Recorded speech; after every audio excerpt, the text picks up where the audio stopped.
I always say, it's like, whoever would have imagined in my craziest, wildest dreams that this little Dutch boy could create such a ruckus.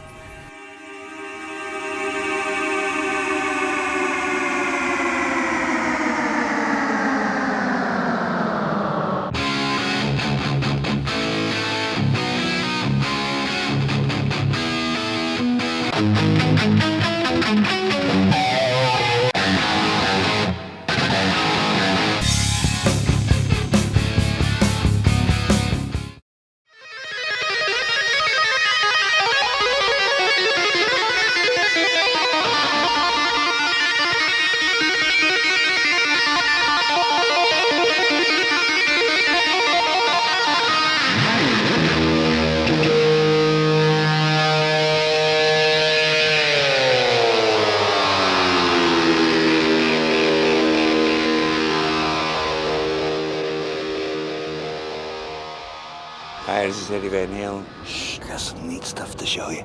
Follow me. Here it is. The replica. Some people call it Frankenstein. I call it my baby. People have a lot of questions, and the guitar's always been a source of fascination. Kind of an enigma. Yeah, yeah. It's the same damn guitar as on the first record when it was black and white. People don't think about that. You know? No, a lot of people don't know. There's a black and white and a black, red, white one. But it's the same guitar. Yeah. It's a fascinating subject. It's a fascinating guitar because it just, people are crazy about it. I know. I have a couple questions that I want to ask you and sort of give people an insight. When did you build this guitar? Oh, 74, I think? Mm-hmm. Something like that.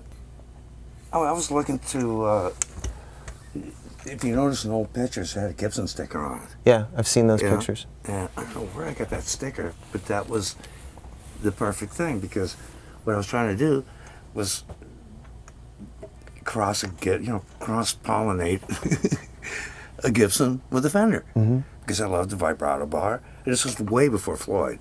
Oh, yeah. Yeah. And, oh man, if I go into detail about how I used to keep that damn thing in tune, that would be a whole nother film. You know, at the time, nobody built their own guitars. What made you want? I didn't have the money, and the guitar that I wanted to play did not exist. It was that simple. Right. Yeah.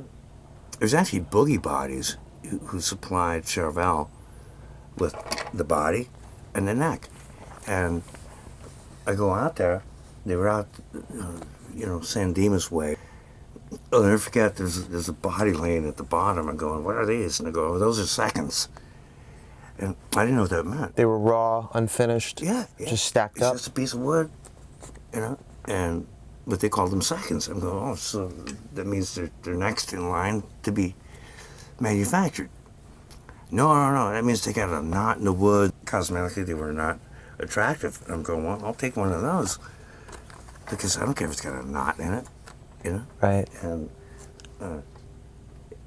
the body cost me $50, and the neck cost me $80. Was it as simple as, you had guitars before this with a humbucker that you liked and a Strat you were comfortable with? What was the process like leading up to saying, I'm gonna, because it was a moment for electric guitar in itself, the cross-pollination of a humbucker in a Strat style body, was there something that led up to that, or was it just not that much of a thought process? Like everything from sticking a humbucker into paraffin wax in a U-band coffee can and pulling out just in time before the sucker melted.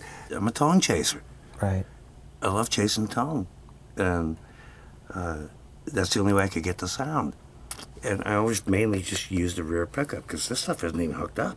Right. It doesn't do anything. A lot of what I do is really trial and error. Mm-hmm. But I do know where I want to get. And sometimes I ruin a lot of stuff getting there. Once you had the body and the neck and knew that you were did you put the guitar together right away?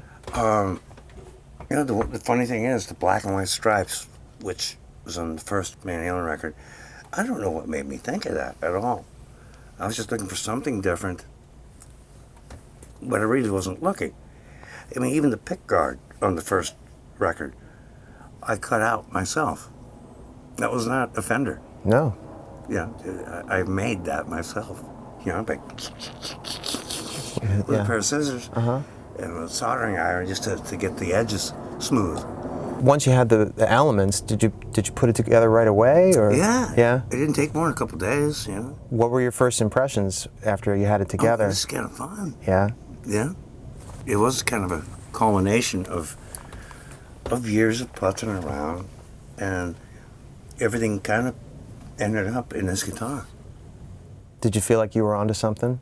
Yeah. Well, I mean, for me, I wasn't looking for anything to sell or to please other people. There's just nothing was out there that I wanted, and that was my motivation, basically. Okay, I want something I want that works for me. Mm-hmm.